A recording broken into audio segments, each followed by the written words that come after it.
Hello everyone, my name is Rob Clayton and thank you very much for joining me to this short-term outlook on commodities. In this webinar I shall be talking about energy and metals. Energy will be the West Texas Intermediate Crude, and with metals I'll be taking a look at gold and silver. Before we begin, I would just like to make a note that any advice is of a general nature only and that your personal circumstances have not been taken into consideration.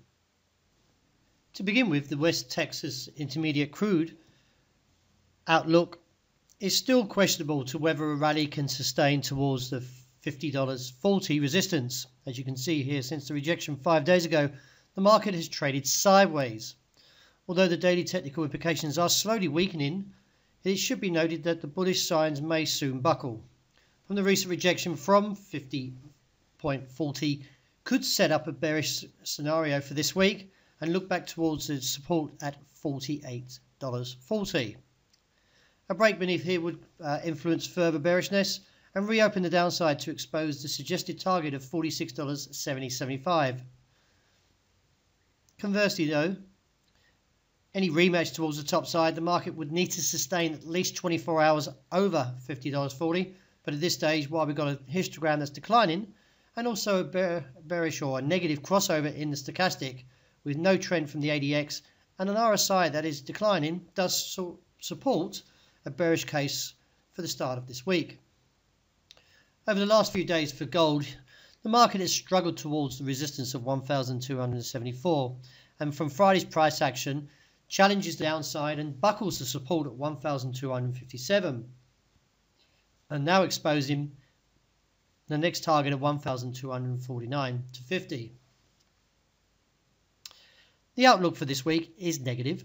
As you can see here, the MACD is rolling down towards the zero axis, as well as stochastic also supporting the favoured down move. Failing to hold above the 1,249 to 50 would give further concerns that a bearish outcome may be looking towards 1,244, and at this stage, while the technicals are set up the way they are, could easily see that this week. However, in the event we do see a break to the upside, the market has to now clear 63. This would give further indication towards 68 and maybe even clipping the highs around 74, which probably will still contain the price towards the top side. And to round off with silver, as you can see over the last few days, the market has struggled to sustain any kind of bullish move. The bearish sentiment will likely remain for the rest of this week, as the technical indications here from a stochastic, which is clearly negative, and a MACD, which is actually more negative than the gold. If the market does continue to probe the downside, then a break of $16.15 would give further scope towards $15.85 and reassess from there where I've outlined. Either way, you can still see that the market is potentially negative, and any advances should now find a cap at $16.50 to 55. To take one thing into consideration though, if we see a break of 85, then this could see a stretch towards $15.50 to $15.60. But what is concerning is a couple of things. We've got a long-legged doji from the rejection of $16.90, which was its objective from this uptrend.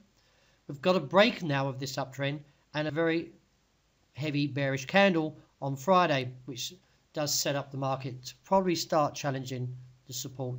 First of all, as I mentioned, at $16.15. So that wraps up my commodity outlook. Thank you very much for joining me.